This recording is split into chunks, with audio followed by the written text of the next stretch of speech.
مزید Islamic videos کے لیے اسلامک آواز کو سبسکرائب کریں اور بیل آئیکن کو ضرور دبائیں۔ شکریہ۔ تو آپ دیکھیں کہ اسلام نے مذہبی جبر قتال کے ذریعے ختم کیا، تو آج جناب پوری دنیا کے اندر ہر شخص کو مذہبی آزادی ہے۔ اب یہ نہیں کہ پاکستان کا اگر پرائم منسٹر مسلمان ہے تو ساری رعایا جو ہے وہ ضروری مسلمان ہو، ایسا نہیں ہے۔ یا انڈین پرائم منسٹر اگر ہندو ہے تو وہ ایمفسائز کرے کہ سارے مسلمان ہندوازم قبول کر لیں۔ جو مظالم ہو رہے ہیں وہ الگ بات، لیکن اوورال وہ اس طرح ایمفسائز تو نہیں کر سکتے۔ تو یہ جو مذہبی جبر ختم کیا نا اسلام نے، یہ اس جدید دور کا خالق اسلام ہے، اور یہ ہوا ہے تلوار کے زور۔ یہ فلسفہ تھا، یہ جو تماشا بنایا ہوا نا انہوں نے کہ جی وہ دیکھیں جی مسلمانوں نے تلوار کے زور کے اوپر پوری دنیا کے اوپر حکومت کی ہے، یہ جنگجو تھے۔ سر جو بدماش سینکڑوں سال سے دنیا پر حکومت جمائے بیٹھے تھے، ان بدماشوں کو اکھاڑنے کے لیے تلوار کی تو ضرورت پڑنی تھی، اور اس کے لیے پھر اللہ تعالیٰ نے یہ تلوار مسلط کی۔ ظاہر اس کا انیشلی آغاز جو ہے وہ پھر مدینہ شریف سے ہوا، یعنی یہ دعوت قتال کی شکل میں مدینہ شریف سے اٹھی اور 15-17 سالوں کے اندر پوری دنیا کے اوپر یعنی پھیل گئی۔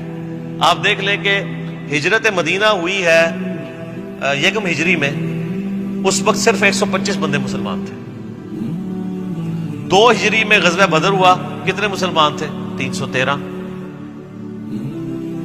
3 ہجری میں غزوہ احد ہوا، کتنے مسلمان تھے؟ 1000۔ ان میں سے بھی 300 وہ منافقین ہی تھے، 700 مسلمان تھے۔ پھر 5 ہجری کے اندر غزوہ خندق ہوئی، 6 ہجری کے اندر صلح حدیبیہ ہوئی، 7 ہجری میں غزوہ خیبر ہوئی، 8 ہجری میں فتح مکہ ہو گئی، اور 8 ہجری میں غزوہ حنین ہوئی ہے مشرکین عرب کے خلاف آخری فیصلہ کن جنگ، اور 9 ہجری میں غزوہ تبوک ہوئی، جو یعنی رومن امپائر کو نظر آ گیا تھا کہ یہ تو نئی امپائر کھڑی ہو رہی ہے، تو کیسر روم نے جو عرب کی سرزمین تھی تبوک، اس کے پاس بارڈر پہ آ کے 1.5 لاکھ کی فوج یعنی کھڑی کر دی، اور کہا کہ ہم تو یہ نئی جو سپر پاور بن رہی اس کو دبائیں۔ تو یہ پہلا اور آخری موقع تھا جب اللہ تعالیٰ کے محبوب صلی اللہ علیہ وآلہ وسلم نے یہ اناؤنسمنٹ کی کہ اب جو شخص قتال میں نہیں جائے گا وہ منافق تصور کیا جائے گا۔ اس سے پہلے یہ شرط نہیں تھی۔ 30,000 جانثار صحابہ کا لشکر لے کر، جن میں منافقین بھی شامل تھے جو قانوناً مسلمان تھے، نبی علیہ السلام جو ہے وہ تبوک تک گئے۔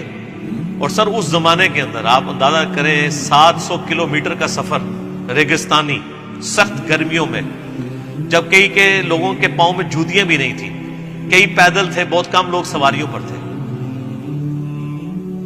اور ان پر ایسا روب ڈلا کہ کیسر روم نبی علیہ السلام کے پہنچنے سے پہلے ہی بارڈر چھوڑ کے بھاگ گیا۔ پہلے وہ للکار رہا تھا، حالانکہ 1.5 لاکھ اور 30,000 کا کوئی مقابلہ تھا۔ 1.5 لاکھ لیٹسٹ اسلحے کے ساتھ لیس آرمی، اور 30,000 جن کے پاؤں میں جوتیاں بھی نہیں ہیں، لیکن اس کو نظر آیا کہ نہیں بھائی یہ غیبی مدد ہے، ورنہ میں آپ کو یہ غزوہ تبوک ہی جنگ یرموک ثابت ہو جانی تھی۔ اور پوری دنیا پہ داغ بیٹھ گئی کہ یار رومن امپائر، یعنی آپ دیکھیں کہ بھوٹان فوج لے کے آئے اور امریکہ اپنی فوج پسپا کر لے تو دنیا میں کیسے کھلبلی مچ جائے گی۔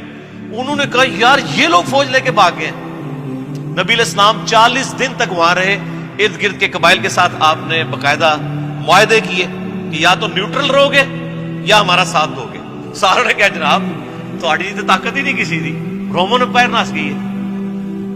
تو کچھ آپ کے ساتھ مل گئے، کچھ نے کہا ہم جنگ ہوئی تو ہم نہ ان کا ساتھ دیں گے نہ آپ۔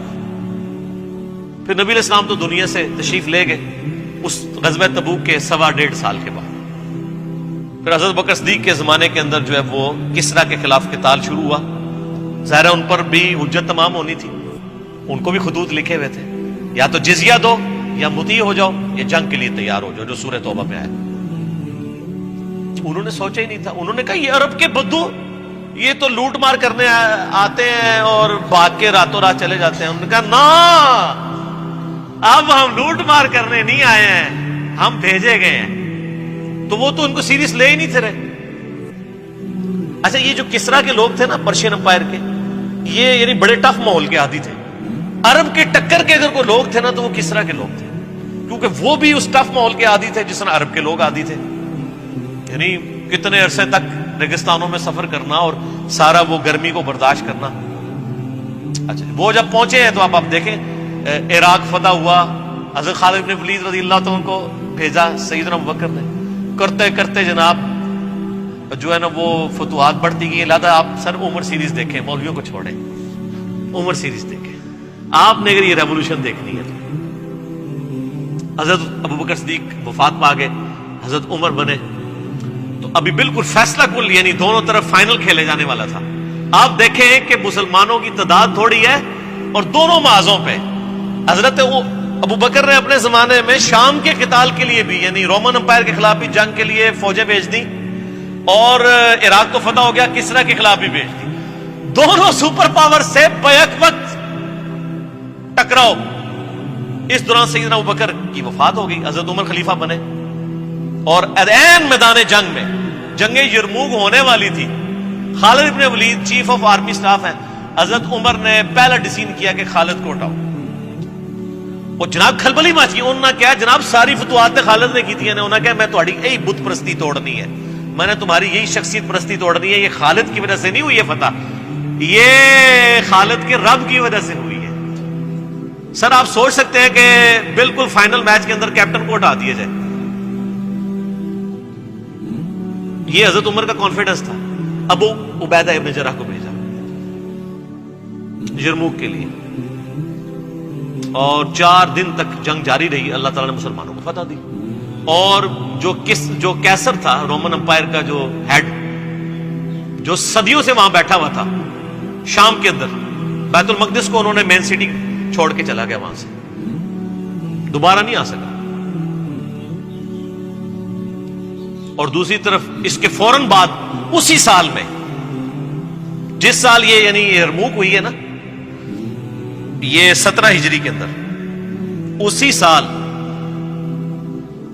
جنگیں جو ہے وہ قادسیہ بھی لڑی گئی.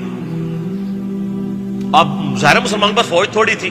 قادسیہ اصل میں ایک مسلمانوں کا امتحان تھا کہ لاکھوں کا لشکر لے کے وہ رستم پہلوان آ گیا. تو پھر حضرت عمر نے باقاعدہ خط لکھا وہاں سے کہ تم وہاں سے فوج جو ہے نا کچھ حصہ یہاں پہ بھی ٹرانسفر کرو, تاکہ, اور یہاں سے اب طے پایا کہ جی اب کس کو قادسیہ کے لیے کس کو لیڈر میں آ جائے. حضرت عمر نے یہ ڈیسیژن کیا کہ میں خود جاؤں گا قادسیہ کے لیے, کیونکہ یہ بہت فیصلہ کن جنگ ہے. یرموک چونکہ مسلمان جیت چکے تھے تو اس کی وجہ سے جو پرشین امپائر ہے اس پہ روب پڑ گیا تھا کہ جناب امریکہ تو نس گیا جائے, ہوں رشیا کی باری ہے. تو رشیا تو روب پہ گیا, جس طرح آج رشیا اور امریکہ. سیدنا عمر نے کہا میں خود جاؤں گا. حضرت علی نے کہا کہ نہیں, نہ آپ نے نہیں جانا. سر یہ نام پتہ نہیں کہاں کہاں ہے. ان کا حضرت آپ کو کچھ ہو گیا تو پیچھے کیا بنے گا. اگر خدا نہ خواستہ مسلمان قادسیہ میں شکست بھی کھا گئے تو آپ پیچھے تو ہوں گے نا. ہم اور عرب قبائل کو جمع کر کے نئی کھیپ روانہ کر دیں گے, ایک اور فیصلہ کو جنگ لڑ لیں گے, اور اگر آپ شہید ہو گئے تو مسلمانوں کا شرازہ بکھر جائے گا. اور سر یہ سیم جو خطبہ ہے نا, یہ نہج البلاغہ میں بھی شیعہ کی کتاب کے اندر موجود ہے, جو میں نے HD کیمرے میں دکھایا. تو سیدنا عمر پھر رک گئے. پھر مشورہ ہوا کس کو بھیجا جائے. اب باقی سینئر صحابہ بھی تیار تھے حضرت علی جانے کے لیے. باقی حضرت عمر جو ہے نا وہ سینئر لوگوں کو اپنے سے دور نہیں کرتے تھے. وہ کہتے تھے نہیں تم لوگ تو مجھے مشورہ دینے والے ہو, تم کو تو میں تمہیں یہاں سے نہیں جانے دینا. بہرحال طے پایا کہ جی یہ جناب شیروں کے مقابلے کے لیے شیر کو بھیجا جائے گا. سعد ابن ابی وقاص, سعد شیر کو بھی کہتے ہیں نا عربی میں, شیر کو بھیجا جائے. سعد ابن ابی وقاص رضی اللہ تعالیٰ, نبی علیہ السلام کے ماموں بھی تھے رشتے میں, یعنی وہ نانکے خاندان سے رشتے میں معمول ہے. سعد ابن وقاص کو حضرت عمر نے بھیجا, اور پھر ساتھ ایک خط بھی پیچھے سے روانہ کیا کہ ساتھ اس بات پہ نہ کرنا کہ تو اللہ کے نبی کا ماموں ہے. یاد رکھنا اللہ کا کوئی رشتہ دار نہیں. ہائے ہائے, اللہ کا کوئی رشتہ دار نہیں ہے. خدا کے ساتھ کمٹمنٹ شو کرنی ہے, اپنی بزدلی نہیں دکھانی. اور پھر سر سعد ابن ابی وقاص اگرچہ وہاں جا کے بیمار ہو گئے, قلعے میں تھے, خود تو لڑ نہیں سکے, لیکن پوری پلاننگ انہوں نے کی. 4 دن کے اندر اللہ تعالیٰ نے مسلمانوں کو جنگ قادسیہ میں فتح عطا فرمائی. 8,500 مسلمانوں کی قربانی سے 8,500 مسلمان شہید ہوئے, اور ڈسائسو جنگ تھی. آج ہمیں ان 8,500 بندوں کے نام تو نہیں پتا, لیکن اللہ کے حضور تو وہ امر ہے, جنتوں میں, اور پوری پرشین امپائر مسلمانوں کے قبضے میں آ گئی. رومن امپائر کا تو کچھ حصہ آیا تھا نا, باقی جزیہ دینے پہ آمادہ ہو گئے. پرشین امپائر پوری مسلمانوں کے پاس آ گئی. اور پھر حضرت عمر کا آپ کرائٹیریا دیکھیں کہ انہوں نے پرشین امپائر گری تو عبداللہ ابن مسعود کو چیف جسٹس بنا کے وہاں پہ بھیجا. چیف جسٹس اتنا بڑا ہوتا, آج کا چیف جسٹس نہیں سنبھالا جا رہا, اس زمانے کا چیف جسٹس.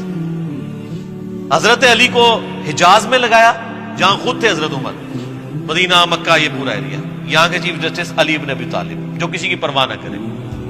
عبداللہ ابن مسعود ایک کاشتکار کا بچہ, غریب صحابی, لیکن نبی علیہ السلام کا وہ لاڈلا, تو پرشین امپائر پہ وہاں پہ بھیجا کہ یہ چیف جسٹس آف کوفہ, اور پورا عراق ایران یہ پورا ایریا یہ ایک ہی ہوتا تھا, عراق ایران کا ٹائم. اور ابو درداء اصحاب صفہ میں سے اس کو رومن امپائر میں چیف جسٹس لگایا. یہ وہ لوگ تھے جو دنیا ادھر سے ادھر ہو جائے نا, یہ کسی معاملے میں کسی کا لحاظ نہیں کرنے والے تھے, حضور کی تربیت یافتہ تھے. اسی لیے آپ دیکھیں حضرت عمر جب تک رہے نا مینجمنٹ کمزور نہیں ہوئی ہے. حضرت عمر والی کوالٹیز اگر حضرت عمر کے بعد کسی شخص میں تھی تو وہ حضرت علی میں تھی. اسی لیے کافر بھی کہتے ہیں کہ حضرت عمر کے بعد اگر حضرت عثمان کی جگہ حضرت علی کو خلیفہ چن لیا جاتا تو حضرت ایک عمر ثانی مل جاتا مسلمانوں کو. اور بہرحال وہ خیر اقلادہ سے ایک ٹاپک ہے. بہرحال یہ میں آپ کو بتا رہا ہوں کہ اس ساری چیزوں کی ابتدا ہوئی ہے قتال سے, قتال سے اس کا آغاز ہوا ہے. اور وہ قتال ہے کہ جس کا ذکر یہاں پر سورۃ الحشر میں اس قتال کے آغاز کا ذکر ہے. اور یہاں پر یعنی جو ڈیسائسو کچھ واقعات ہونے ان میں سے ایک واقعے کا یہاں پر ذکر آئے گا.